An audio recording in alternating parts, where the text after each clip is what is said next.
স্বাগতম নুসওয়াটেক রেফ্রিজারেশনের পক্ষ থেকে। বন্ধুরা, আজকের আমরা এই ভিডিওতে দেখাবো একটি স্পিলিট টাইপ এসির গ্যাস কম থাকলে এবং লিকেজ হয়ে গ্যাস বেরিয়ে গেলে কিভাবে বুঝবেন।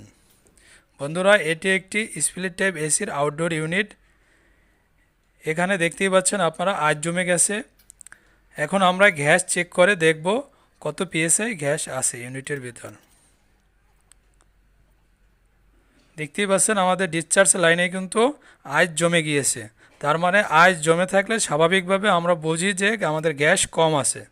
এই যে এখানে মিটারে শো করতেছে আমার গ্যাসের পরিমাণ 30 পিএসআই আছে। এটি একটি R22 ইউনিটের ইউনিট। তার মানে এখন আমার অর্ধেক পরিমাণে গ্যাস নাই, তার মানে আমার কোথাও না কোথাও লিকেজ আছে।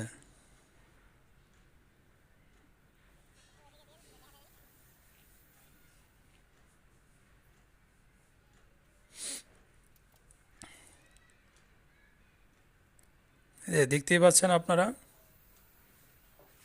এটি হচ্ছে বন্ধ অবস্থায়। বন্ধ অবস্থায় প্রেশারও কিন্তু অনেক কম আছে। বন্ধুরা, এখন আমরা এটিকে কম্প্রেসরের মাধ্যমে প্রেসার দিয়ে আমরা আউটডোর ইউনিট চেক করে নিব যে আমার আউটডোর ইউনিটে লিকেজ আছে কি না। আমরা কিন্তু সম্পূর্ণ গ্যাস ছেড়ে দিয়েছি। এখন আমরা আউটডোর ইউনিটে প্রেসার উঠাচ্ছি কম্প্রেসরের মাধ্যমে। এটি হচ্ছে পাম্পিং, এটিকে ভ্যাকুম পাম্পও বলে, অনেক সময় পাম্পিং কম্প্রেসরও বলে।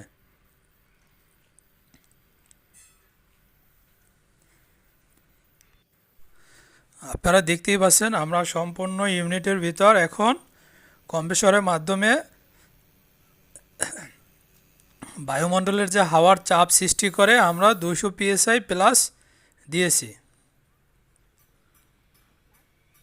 এই যে আপনারা দেখতেই পাচ্ছেন আমরা একটা লক করে দিয়েছি আর একটা, দুইটাই লক করে দিয়েছি। এখন আমরা আউটডোর চেক করব আমাদের আউটডোরে কোনো লিকেজ আছে কি না। আমরা এই অবস্থায় প্রেসার দিয়ে অনেক সময় রেখে দিব যে আমার প্রেসার কমছে কি না। এখন আমরা শ্যাম্পুজনিত ফেনা দিয়ে চেক করে নিচ্ছি। এখন কোনো লিকেজ থাকলে অটোমেটিকলি শ্যাম্পু দিয়ে যে আমরা চেক করছি এটি দেখা যাবে। বন্ধুরা, একটি আমাদের ইনডোর ইউনিট।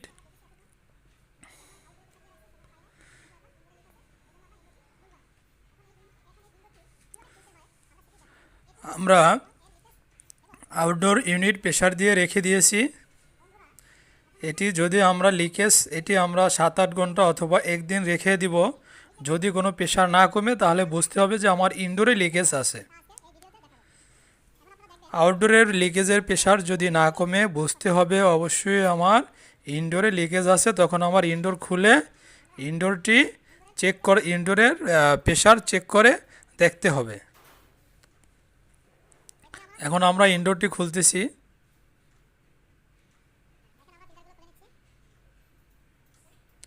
তার মানে আমরা আউটডোরে লিকেজ পাই নাই।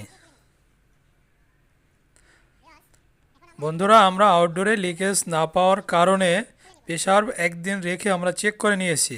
এখন আমরা ইনডোরটি খুলে আলাদাভাবে ইনডোরের ইনলেট এবং আউটলেট সিল করে এটি লিক টেস্ট করব।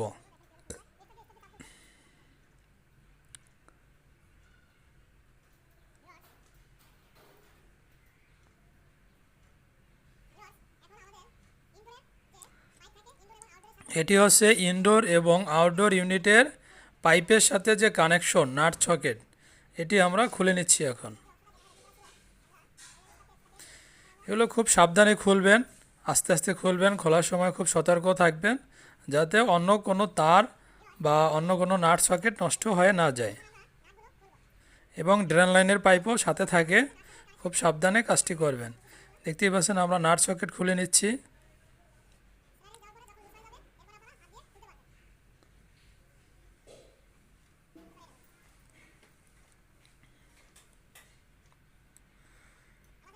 এখন আমরা ডিসচার্জের নাট সকেটটি খুলতেছি। আপনারা অবশ্যই আমাদের এই ভিডিওটি দেখে আপনারা এই লিক টেস্ট অবশ্যই করতে পারবেন। খুব ইজি ব্যাপার। আমাদের ভিডিওর সাথে থাকেন, সম্পূর্ণ ভিডিও দেখেন, অবশ্যই আপনারা এই কাজগুলো করতে পারবেন, ভয়ের কিছু নাই। যদি আপনাদের কোথাও সংকোচ মনে হয়, আমাদের ভিডিওতে নাম্বার দেওয়া আছে আমাদের ইউটিউব চ্যানেলের এবং ফেসবুক চ্যানেলের, অবশ্যই আপনারা যোগাযোগ করে নেবেন, আমরা আপনাদেরকে সাহায্য করব। এখন আমরা ইনডোর ইউনিটটি খুলে নিব। এটি উপরের দিকে হালকা জাগিয়ে টান দিলে অটোমেটিকলি খুলে যাবে। এটি লকের উপরে বসানো আছে।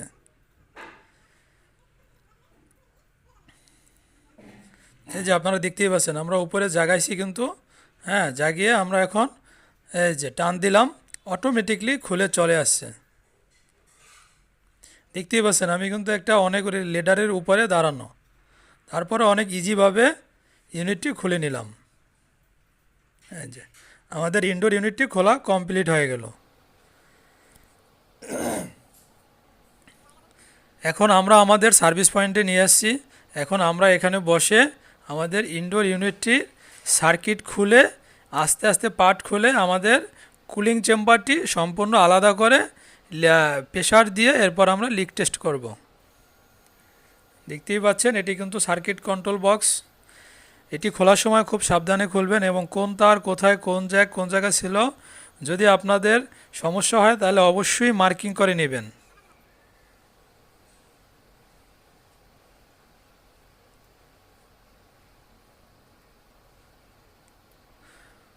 বন্ধুরা, সার্কিট প্যানেলের কাজটি করার সময় অবশ্যই কোন তার কোথায় ছিল এবং মোবাইলে ছবি তুলে অথবা কাগজে লিখে অথবা জ্যাকের উপর মার্কিং করে খুলে নেবেন। তা না হলে কিন্তু পরবর্তীতে ফিটিং করার সময় সমস্যা হবে আপনাদের।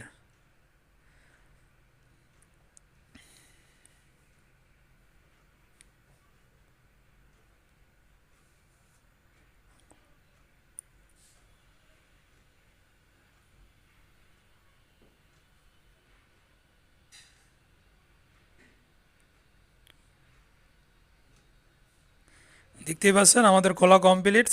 সার্কিট বক্সটি আমরা খুলে নিলাম।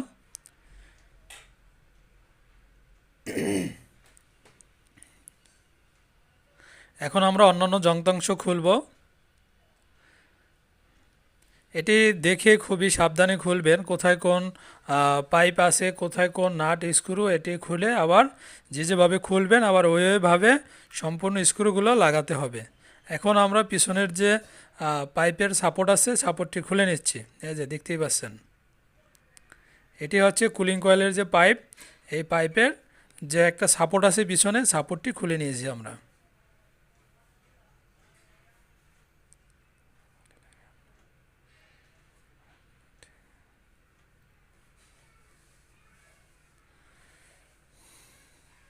খুবই সাবধানে সতর্কভাবে এই যে লকগুলো চাপ দিবেন যাতে কোনোটা ভেঙে না যায়। দেখতেই পাচ্ছেন লক খুলে আমরা খুবই অল্প সময়ের মধ্যে আমাদের কুলিং চেম্বারটি বের করে নিচ্ছি। এই যে আমাদের খোলা কমপ্লিট। খুব অল্প সময়ের মধ্যে আমাদের কুলিং চেম্বারটি আলাদা হয়ে গেল।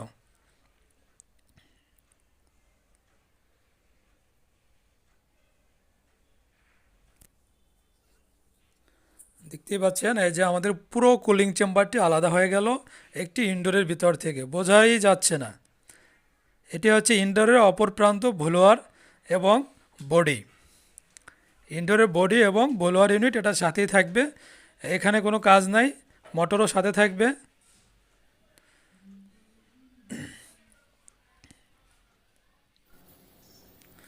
বন্ধুরা, এখন আমরা কুলিং চেম্বারটি একটু পরিষ্কার করে নেব আমাদের কাজের সুবিধার্থের জন্য এবং লিক টেস্টের সুবিধার্থের জন্য।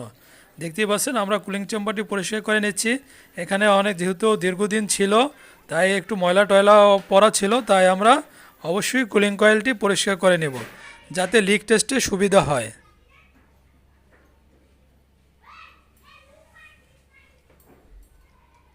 এটি হচ্ছে নাইট্রোজেন, এটি হচ্ছে হ্যাঁ, এটি নাইট্রোজেন।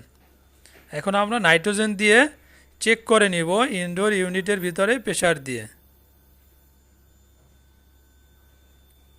নাইট্রোজেন দিয়ে আমরা লিক টেস্ট করতেছি। আমরা 200 PSI প্লাস দিব, যেহেতু R22 ইউনিট। এখন আমরা এটার ভিতরে 200 PSI প্লাস দিয়েছি।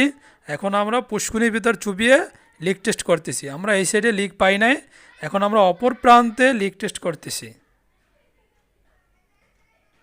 এই যে এখানে কিন্তু লিক আছে, এই যে বুটবুড়ি আছে, দেখাই যাচ্ছে এই প্রান্তে লিক আছে, এই যে বড় বড় বুটবুড়ি দেখা যাচ্ছে। তার মানে আউটডোর থেকে, আউটডোরে আমরা কোনো লিক পাই না, ইনডোরে কিন্তু লিক পেয়েছি জয়েন্টে। এই যে স্পষ্টভাবে দেখা যাচ্ছে যে বুটবুড়ি বের হচ্ছে।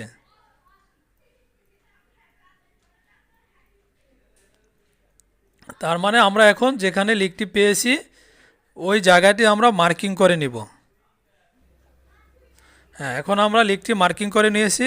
এখন আমরা লিকটি ওয়েল্ডিং করে নিব খুব সুন্দরভাবে এবং সতর্কভাবে। দেখতেই পাচ্ছেন এখন আমরা ওয়েল্ডিং করব।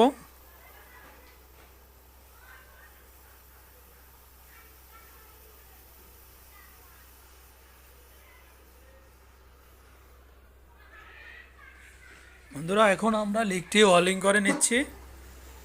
এটি ওয়েল্ডিং করার সময় খুব সতর্ক থাকবেন।